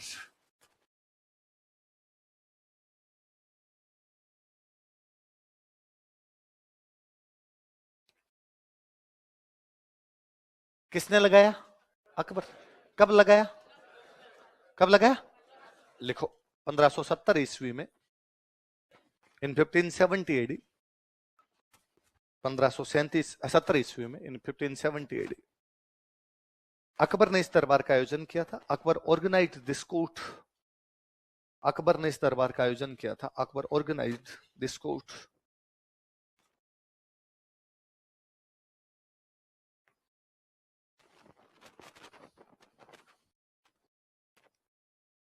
उसने क्या कह के लगाया था कि क्या चलाएंगे, लिखो घोषित उद्देश्य। कौन सा उद्देश्य घोषित किया था उसने, stated objective.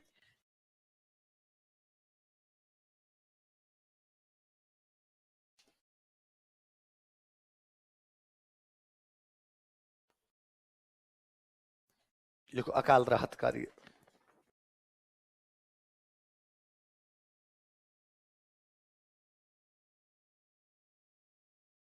FEMA in relief works. क्या घोषित उद्देश्य क्या था, क्या उद्देश्य घोषणा की थी उसने कि हम क्या चलाएंगे, आपके अकाल। लेकिन वास्तविकता क्या थी, वो राजस्थान के राजाओं को अपने अंडर लेना चाहता। लिखो वास्तविक उद्देश्य, एक्चुअल ऑब्जेक्टिव।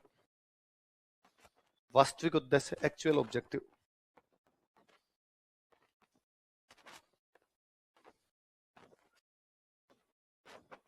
लिखो अकबर राजस्थान के राजाओं को अधीन बनाना चाहता था। Akbar wanted to make kings of Rajasthan subordinate. Akbar Rajasthan के राजाओं को अधीन बनाना चाहता था। Akbar wanted to make kings of Rajasthan subordinate. Akbar Rajasthan के राजाओं को अधीन बनाना चाहता था। Akbar wanted to make kings of Rajasthan subordinate. Line change करके लिए तो उद्देश्य हो गए। घोषणा तो क्या की, अकाल की बात करेंगे। किया क्या था उसने वास्तव में, अधीनता स्वीकार करवाई। लाइन चेंज करके लिखो, इस दरबार में, इन दिस कोर्ट, इस दरबार में, इन दिस कोर्ट, राजस्थान के कई राजाओं ने, सम किंग्स ऑफ राजस्थान, राजस्थान के कई राजाओं ने, सम किंग्स ऑफ राजस्थान,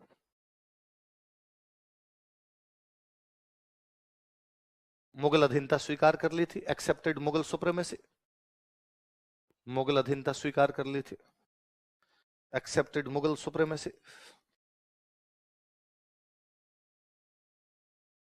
मुगल अधीनता स्वीकार कर ली थी। Accepted Mughal supremacy.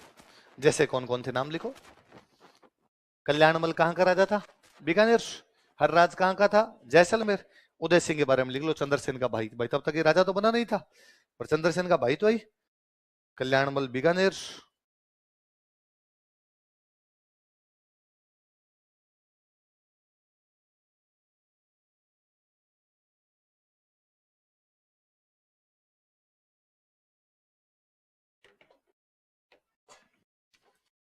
कल्याणमल बीकानेर, हरराज जैसलमेर। उदय सिंह किसका भाई है, चंद्रसेन, ब्रदर ऑफ चंद्रसेन, चंद्रसेन का भाई।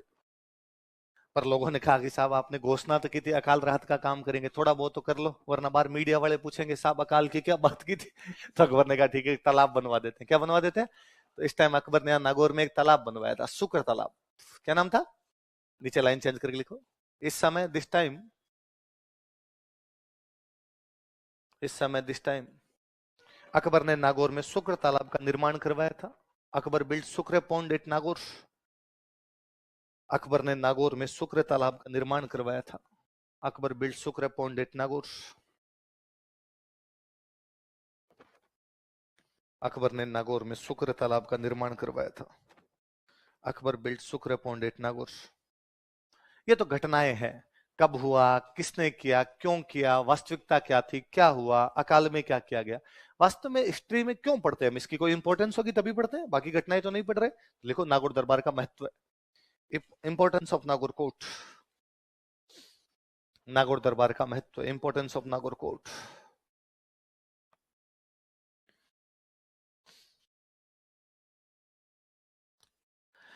देखो, अधीनता स्वीकार करवाने के दो तरीके हो सकते हैं। एक तरीका तो यह है कि अकबर अटैक करे किसी राजा पे, उसको हराए और हरा के अपनी अधीनता स्वीकार करवाए। दूसरा तरीका है कि बातचीत करे, समझाए और समझा के अधीनता स्वीकार करवा ले। अकबर ने कौन सा तरीका अपनाया? दूसरे वाला अपनाया, बातचीत वाला। बातचीत वाले तरीकों को अपने बोलते हैं कूटनीति। क्या बोलते हैं? डिप्लोमेसी। डिप्लोमेसी दिखाई उसने, राजाओं को इस बात के लिए तैयार कर लिया कि यार आपस में लड़ना नहीं है, तुम मेरे से संधि कर लो, तुम तुम्हारा राजस्थान में, तुम तुम्हारा बीकानेर, जैसलमेर, जोधपुर संभालो, मेरे को कोई दिक्कत ही नहीं है, मैं मेरा संभाल लूंगा, तुम्हें कोई दिक्कत होनी नहीं चाहिए। तुम्हें दिक्कत आएगी मैं तुम्हारा साथ दूंगा, मुझे दिक्कत आएगी तुम मेरा साथ दे देना। लिखो, अकबर ने बिना लड़े ही अपनी कूटनीति से राजस्थान के राजाओं को अधीनता स्वीकार करवाई। Akbar made Kings of Rajasthan under his subordination by his diplomacy without fighting any war. Akbar ने बिना लड़े ही अपनी कूटनीति से राजस्थान के राजाओं को अधीनता स्वीकार करवाई। Akbar made Kings of Rajasthan under his subordination by his diplomacy without fighting any war. Akbar ने बिना लड़े ही राजस्थान के राजाओं को, अकबर ने बिना लड़े अपनी कूटनीति से राजस्थान के राजाओं को अधीनता स्वीकार करवाई। Akbar made Kings of Rajasthan under his subordination by his diplomacy without fighting any war. लड़ाई झगड़ा नहीं हुआ, चुपचाप आपस में क्या हो गई? संधि। अच्छा, अब इसका एक क्या हुआ? अब राजस्थान क्लियरली दो भागों में बंट गया। इससे पहले तक ये था भाई कुछ राजा मुगलों से लड़ रहे थे और कुछ राजा मुगलों से लड़ नहीं रहे थे, पर कोई लड़ सकते नहीं लड़ सकते हमें पता चल नहीं रहा था। अब साफ साफ दो भाग है, या तो कोई मुगलों के साथ है या कोई मुगलों के खिलाफ। तो राजस्थान के राजा दो भागों में बंट गए, मुगल सहयोगी और मुगल विरोधी। या तो आप मुगल एलीज हो या आप मुगल ओपोनेंट्स हो। लिख लो, राजस्थान के राजा स्पष्ट तौर पर दो भागों में विभाजित हो गए थे। Kings of Rajasthan were clearly divided in two parts या टू ग्रुप्स। राजस्थान के राजा स्पष्ट तौर पर दो भागों में विभाजित हो गए थे। Kings of Rajasthan were clearly divided in two groups. Rajasthan के राजा स्पष्ट तौर पर दो भागों में विभाजित हो गए थे। Kings of Rajasthan were clearly divided in two groups. A और बी लगा के लिखो। देखो, मुगल सहयोगी और मुगल विरोधी, मुगल एलीज और मुगल ओपोनेंट्स, मुगल सहयोगी और मुगल विरोधी, मुगल एलीज और मुगल ओपोनेंट्स। कि अब दिख रहा था कि ये उदय सिंह, कल्याणमल, हरराज, ये तो क्या है? मुगलों के सहयोगी। आमेर वाले पहले संधि कर चुके थे, तो ये भी क्या? मुगलों के सहयोगी। चंद्रसेन, प्रताप वाले पिता उदय सिंह, बाद में खुद प्रताप, ये क्या है? मुगलों के। अब डिवीजन दिखाई दे रहा था साफ साफ। और देखो, राजस्थान में राजा कैसे बनता था? तो राजा बनने का तरीका यह था कि राजा मर गया, उसका बड़ा बेटा क्या बन जाता था? राजा। कई बार बड़ा नहीं बनता राजा, जिसको बना के जाता वो क्या बन जाता? राजा। कई बार राजा जिसको बना के जाता वो भी नहीं बनता, सामंत किसी को राजा बना दिया करते। पर हमारा राजा हम ही तो तय कर रहे थे, या तो राजा तय करके जा रहा है या बड़ा बेटा ही बन रहा है या सामंत तय कर रहे हैं। लेकिन अब राजा कौन बनेगा ये अकबर तय करेगा। कौन तय करेगा? क्योंकि एक राजा के चार बेटे हैं, अकबर चाहेगा इनमें से उसको राजा बनाया जाए, उसको फेवर लेता है ना। और यदि कोई दूसरा राजा बन गया तो फिर उसका एक भाई अकबर के पास जाकर था कि भाई साहब तू कहेगा वैसे मैं काम कर दूंगा, तू मेरे को क्या बना दे? राजा। इसलिए अब राजस्थान में मुगल आश्रित राजा बनने लगे थे। कैसे राजा बनने लगे? वो राजा तो है लेकिन किस पे डिपेंड करते हैं? किस पे डिपेंड करते हैं? मुगलों पे। लिख लो, राजस्थान में मुगल आश्रित राजाओं की श्रृंखला प्रारंभ हो गई थी। A series of Mughal dependent kings was started in Rajasthan. Rajasthan में मुगल आश्रित राजाओं की श्रृंखला प्रारंभ हो गई थी। A series of Mughal dependent kings was started in Rajasthan. Rajasthan में मुगल आश्रित राजाओं की श्रृंखला प्रारंभ हो गई थी। A series of Mughal dependent kings was started in Rajasthan. Mughal आश्रित राजाओं की श्रृंखला प्रारंभ हो गई थी। Series of Mughal dependent Kings was started in Rajasthan. जैसे एग्जांपल लिखो, जैसे मान सिंह आमिर, राय सिंह बीकानेर।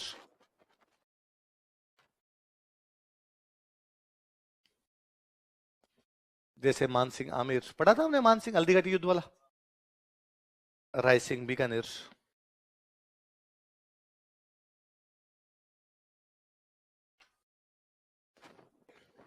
अब देखो, जैसे मान सिंह ने मेवाड़ पर आक्रमण किया, जैसे राय सिंह ने अभी चंद्रसेन पर, हम पढ़ रहे चंद्रसेन पर आक्रमण किया।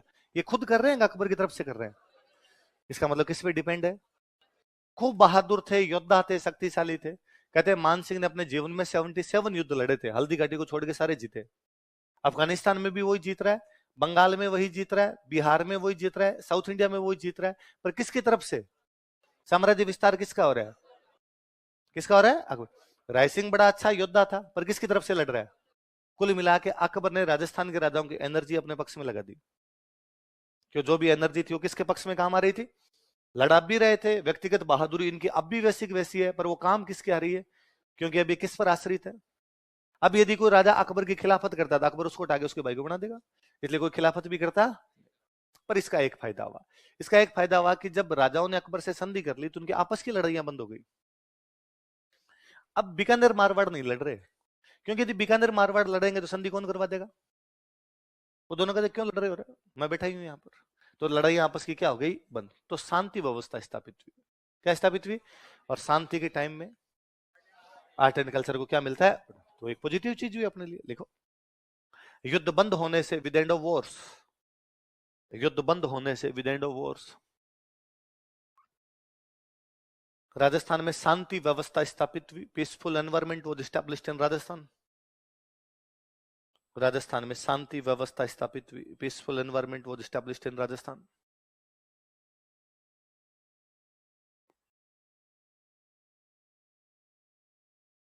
जिससे कलात्मक गतिविधियों को बढ़ावा मिला, जिसे कला व संस्कृति को बढ़ावा मिला। लिख लो, विच प्रमोटेड आर्ट एंड कल्चर, जिसे कला व संस्कृति को बढ़ावा मिला। विच प्रमोटेड आर्ट एंड कल्चर, जिसे कला व संस्कृति को बढ़ावा मिला। विच प्रमोटेड आर्ट एंड कल्चर। आगे बात समझ में? अब कभी कोई कि नागौर दरबार पर टिप्पणी कीजिए, कमेंट ऑन नागौर कोर्ट, बता सकते हो कब हुआ? किसने लगाया? क्या घोषित करके? वास्तविक उद्देश्य क्या था? बीकानेर के कौन से राजा ने? जैसलमेर के कौन से राजा ने? चंद्रसेन के कौन से भाई ने? कौन सा तालाब बनवाया गया? अकबर ने किससे बिना लड़े राजस्थान के राजाओं को अधीनता स्वीकार करवा दी? कूटनीति से। राजस्थान के राजा कितने भागों में बंट गए? कौन कौन से? अब राजस्थान में कैसे राजा बनने लग गए थे? और शांति व्यवस्था स्थापित हुई तो कला और संस्कृति को बढ़ावा। याद रहे, बीकानेर के कौन से राजा ने अधीनता स्वीकार की? किसने की? कल्याण। इस दरबार में कल्याणमल के साथ कल्याणमल के दो बेटे आए हुए थे। एक बेटे का नाम था राय सिंह, एक बेटे का नाम था पृथ्वीराज राठौड़। क्या नाम था? कौन कौन दो बेटे आए हुए? राय सिंह और पृथ्वीराज। किसके बेटे हैं? कौन से दरबार में साथ है? नागौर दरबार। अकबर ने कल्याणमल से संधि की, कल्याणमल का कल्याणमल जी बीकानेर पधारो, कोई चिंता करने की आवश्यकता, कोई दिक्कत आए तो मेरे को एक मैसेज कर देना, मैं आ जाऊंगा आपका सहायता करने। और राजकुमारों को दोनों को मेरे साथ भेज दो। तो अकबर दोनों राजकुमारों को बीकानेर के अपने साथ ले गया। किस किस को? राय सिंह और पृथ्वीराज राठौड़। पृथ्वीराज राठौड़ तो राइटर था बहुत अच्छा, तो अकबर ने कहा भाई तू तो अपनी किताबें लिख। राय सिंह जो था वो वॉरियर था, अच्छा अगला राजा बनेगा राय सिंह। तो उसने राय सिंह को कहा तुम जोधपुर संभाल ले। क्या संभाल ले? भाई जोधपुर में चंद्रसेन तो जोधपुर खाली करके चला गया, तो अकबर ही संभाल रहा है, तो अकबर की तरफ से कोई ना कोई बंदा तो रखे वहां पे। तो अकबर ने जोधपुर किसको दे दिया? ये भी डिप्लोमेसी है ना, कि राठौड़ राठौड़ आपस में लड़ते रहे। बीकानेर वाले थे तो राठौड़ ही, इनमें कभी गठबंधन बन ही नहीं पाए। उल्टा ये और कहा कि ये जो चंद्रसेन है ना, इसके बाप मालदेव ने कभी तुम्हारे बीकानेर पे कब्जा कर लिया था। मैं मौका दे रहा हूं, तुम जोधपुर पे करो ना, मैं तुम्हें जोधपुर दे रहा हूं। तो राय सिंह 2 साल तक यहाँ जोधपुर को संभाल रहा था। तब वो राजा नहीं था, राजकुमार था। 1572 से 1574, कब से कब तक? 72 टू 73, 73 टू 74। इन 2 साल तक जोधपुर का जो एडमिनिस्ट्रेटर था वो कौन था? राय सिंह। कहां का राजकुमार है? तो वो और अच्छा संभाला उसने, बहुत अच्छा संभाला। जब वो जोधपुर था तो चंद्रसेन सिवाना ही बैठा रहा, चंद्रसेन ने जोधपुर की तरफ आने की कोई कोशिश ही नहीं की। 74 में कल्याणमल मर गया। कल्याणमल मर गया तो राय सिंह ने अकबर को कहा कि भाई ठीक है, इतने दिन अपने राजकुमार थे, संभाल रहे थे, अब मेरा बाप मर गया तो मुझे क्या बनना है, राजा। तो राय सिंह यहाँ से कहां चला गया, बीकानेर। कहां चला गया, चंद्रसेन को पता चला आजकल राय सिंह नहीं है, चंद्रसेन सिवाना की तरफ से जोधपुर पर हमला कर देता है। तो अकबर को लगा कि यार चंद्रसेन को यदि कोई हैंडल कर सकता है तो कौन कर सकता है, इसलिए उसने राजा बनने के बाद राय सिंह को वापस कहा कि चंद्रसेन पर हमला कर। इसलिए हमने पढ़ा है उसने सोजत का किला कल्ला राठौड़ से छीन लिया और पत्ता राठौड़ से सिवाना का किला, तो मैंने वहां लिखा है बीकानेर महाराजा, क्या लिखा है। तो इसी को क्यों भेजा राय सिंह को, क्योंकि ये पहले जोधपुर में 2 साल रह के गया था। आई बात समझ में। तो कोई पूछेगा बीकानेर के कौन से राजकुमार को जोधपुर का एडमिनिस्ट्रेटर बनाया गया था नागौर दरबार के बाद, किसको बनाया गया था, लाइन चेंज करके लिखो, नागौर दरबार हो गया अलग से एक राजा नहीं बनाया अकबर ने उसको, नहीं सब नीचे लाइन चेंज करके लिखना, ये महत्व हो गया इसका, अलग से लिखना ना।